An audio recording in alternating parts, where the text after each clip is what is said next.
What's going on YouTube? This is BMCool247 and this is a Draw 272 character deck profile for my boy Mako Tsunami with the porcupine kind of hair.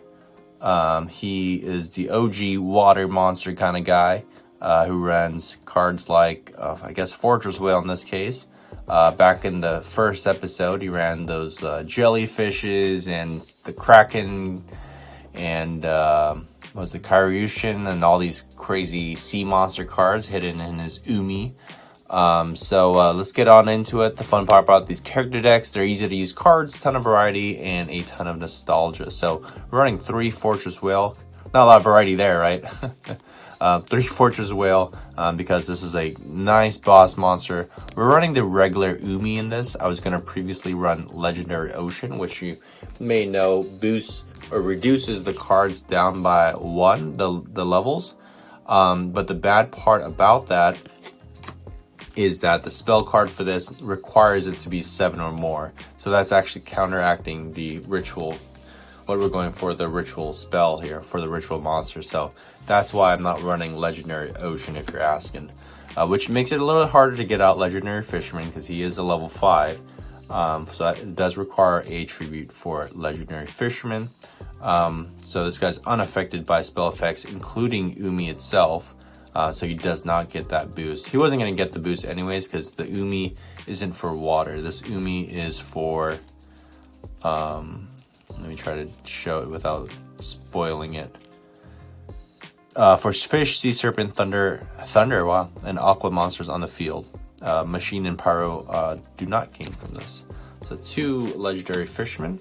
I threw in instead of 3 of those, I threw in 1 of these because I like the spice on him. I'm not throwing in number 3 legendary fisherman because he's too good and too much craziness.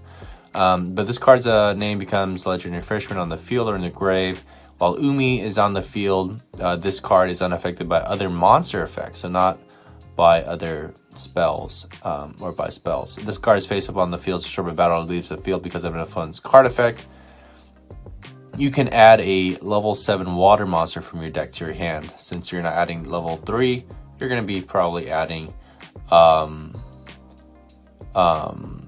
Fortress Whale, because he is level 7 there. Just had to confirm that there. So there we go here. Karyushin, level 5, but he's an iconic boss monster that Mako used. Terror King Salmon, level 5 as well, 2400 beater. And now we're going to our lower levels. So Mad Lobster, 1700 attack. Aqua benefits from Umi. So far everyone but this warrior benefits. High Tide Gyojin, Aqua benefits. Great White, a lot of vanillas here. Sea Serpent, Jellyfish. I'll tell you if it doesn't benefit. Yomi, it's like a man-eater bug almost. Fire Kraken even benefits because it's an Aqua, although it's a fire type. And he used a Kraken, so I think that was the closest I can get to it. Takrimos, McDonald's promo, benefits. Hayosubi, benefits. Tongo, terrible stats, benefits. This is a fish. Island Turtle, good defense. 7-colored fish, good stats. Aquamador. Now we're here at Umi once again. We're running 3 of and 2 terraforming, so we have 5 Umis in here essentially. And then we're gonna get into the other spells. Rage of Karyushin. If Umi is on the field, target monsters your opponent controls up to the number of water monsters you control, whose original levels are 5 or higher. Destroy them. So if you have any of these cards that my hand are touching, you can pop their monsters, and the zones they were in cannot be used until the end of the next turn. So it's a good destroy your opponent's cards effect as long as you have Umi on the field and some level 5s. Alright, and it has the artwork of Karyushin. And then we have Fury of Karyushin as well. We have the ability to add a torrential tribute from your deck to your hand. Since it said that, I had to add an extra torrential tribute. So now we have 2 in this deck, so that's a pretty good trap card.